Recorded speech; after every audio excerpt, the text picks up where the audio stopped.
L'info du Grand Lille en continu. Adrien Lanois.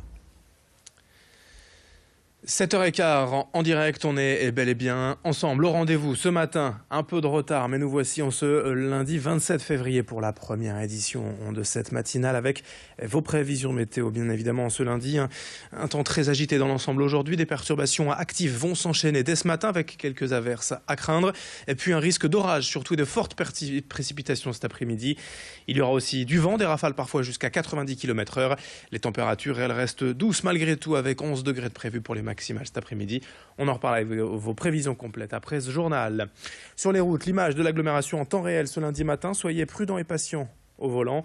L'infotrafic revient en 8 minutes. Notez déjà de sérieux ralentissements sur l'A25, l'A1 et la RN 41.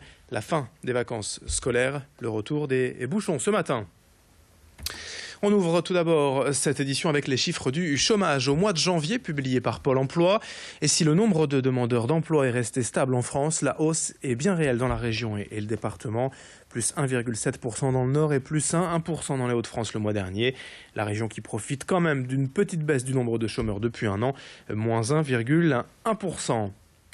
Autre information en images, puisque l'on parle ce matin d'emploi, ce qui reste la préoccupation principale des Français aujourd'hui, cette aide mise en place par la ville de Tourcoing pour aider au retour à l'emploi. D'ordinaire une compétence de la région, c'est donc une mesure exceptionnelle voulue par le maire Gérald Darmanin dans une ville subissant l'un des taux de chômage les plus élevés de la métropole lilloise, avec près de 15% de personnes en demandeurs d'emploi. Concrètement, cette aide comprend la gratuité de la cantine scolaire et une prise en charge d'une partie des frais de garde d'enfants. Cette mesure s'applique déjà depuis le début du mois de février. Elle est soumise évidemment à certains critères d'admission. On fait le point avec l'adjointe chargée des affaires sociales à Tourcoing, rencontrée pour Grand Lille TV et Paris-Dile Gunaï. Toutes les personnes qui sont actuellement au chômage ou allocataires du RSA, qui souhaitent retrouver un travail, enfin en tout cas qui retrouvent un contrat. Donc il faut être tourquenois ou tourquenoise depuis au moins 6 mois. Et il y a des critères au niveau des revenus qui concernent ne pas dépasser 2 SMIC pour un couple et 1,5 SMIC pour une personne qui est seule. Il faut avoir un contrat. Et en tout cas, ce qui est pris en charge, c'est la gratuité de la cantine et les modes de garde, donc à hauteur de 50 € sur 3 mois, pour une personne qui retrouve un contrat d'au moins 3 mois sur les 6 derniers mois. On enchaîne avec toute autre chose. À plusieurs semaines de la 115e édition de Paris-Roubaix, le 9 avril, on s'active déjà sur les routes et sur les secteurs pavés, surtout pour que la course soit belle et que la légende perdure. L'association Les Amis de Paris-Roubaix travaille depuis 1977 à la sauvegarde et l'entretien des fameux secteurs pavés, la promotion de la course dans la région et ailleurs et la gestion d'un fonds d'archives documentaires. Il y a en tout 227 membres issus de 10 nationalités, preuve de l'engouement international de cette course mythique. Et à 40 jours du départ, les bénévoles ont fort à faire pour notamment rendre la route praticable, mais aussi organiser plusieurs expositions de promotion, notamment à l'étranger, à Londres cette année. La reine des classiques, sans les Amis du Paris-Roubaix, ce ne serait pas pareil. Rencontre avec leur président au micro de Louis Caillé. Sur la partie, on va dire, travaux, on a engagé avec Pével Carambeau de gros travaux de rénovation sur Auchy-les-Orchies, sur Capelle en Pével. On ira également sur Templeuve en Pével et on finira par Canfin en Pével. Donc on est vraiment dans la Pével. Donc là, c'est des gros travaux qui sont réalisés par des entreprises de pavage. Environ, on va dire un peu plus de 200 mètres seront complètement refaits. Avec les lycées horticoles du département du Nord, on va travailler sur Mont-Saint-Pével avec l'Homme. Avec REM, on va travailler sur Aveluy, Briastre, qui est le nouveau secteur pavé qui sera emprunté par Paris-Roubaix 2017, et peut-être un petit bout de la Trouée d'Arambert. 7h19 en direct, en bref, plus de 400 joggers ont couru ensemble hier matin à la citadelle de Lille suite à l'agression d'une étudiante mi-février alors qu'elle faisait son footing aux abords de la Deule. L'objectif, après d'autres agressions d'ailleurs au même endroit, de cette initiative était d'interpeller les pouvoirs publics, notamment la mairie de Lille, sur les questions de sécurité dans ce secteur très fréquenté.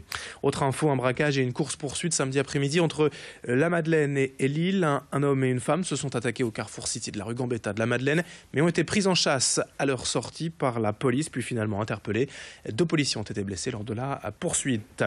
Notez également qu'une bibliothèque éphémère s'installe aujourd'hui dans le hall de la gare Lille-Flandre. Des centaines de livres proposés gratuitement aux voyageurs en attendant leur train, histoire de redonner le goût de la lecture à chacun. L'opération dure cette semaine jusqu'à jeudi. Dans le reste de cette édition, à présent, pour vous présenter cette initiative cosmopolite et polyglotte à Roubaix. Et chaque mois, la ville organise un World Café pour rassembler toutes les populations qui coexistent dans la ville. On compte plus d'une centaine de nationalités à Roubaix. Ce café interculturel est donc l'occasion de les rassembler pour échanger sur les différentes cultures et ce dans différentes langues. Pendant 3 heures, la ville paye à boire et à manger, mais offre surtout un véritable brassage de population entre Européens, Africains, Asiatiques ou Américains. Plusieurs nationalités, donc plusieurs langues, mais aussi plusieurs générations et un seul objectif, s'ouvrir aux autres, voir la richesse issue de la diversité.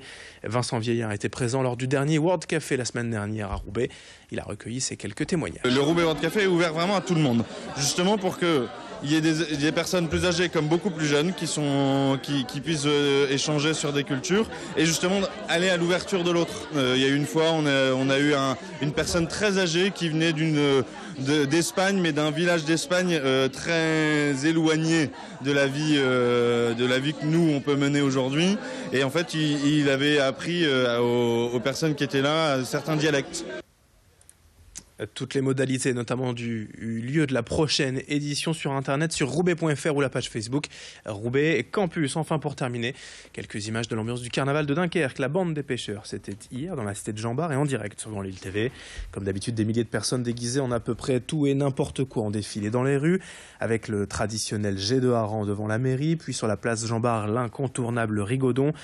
Les festivités des Trois Joyeuses se poursuivent aujourd'hui avec la bande de la Citadelle et d'autres encore dans la semaine jusqu'à la bande de Malo sur la plage dimanche prochain. On vous propose pour finir quelques images du carnaval hier à Dunkerque et sur Grand Lille TV.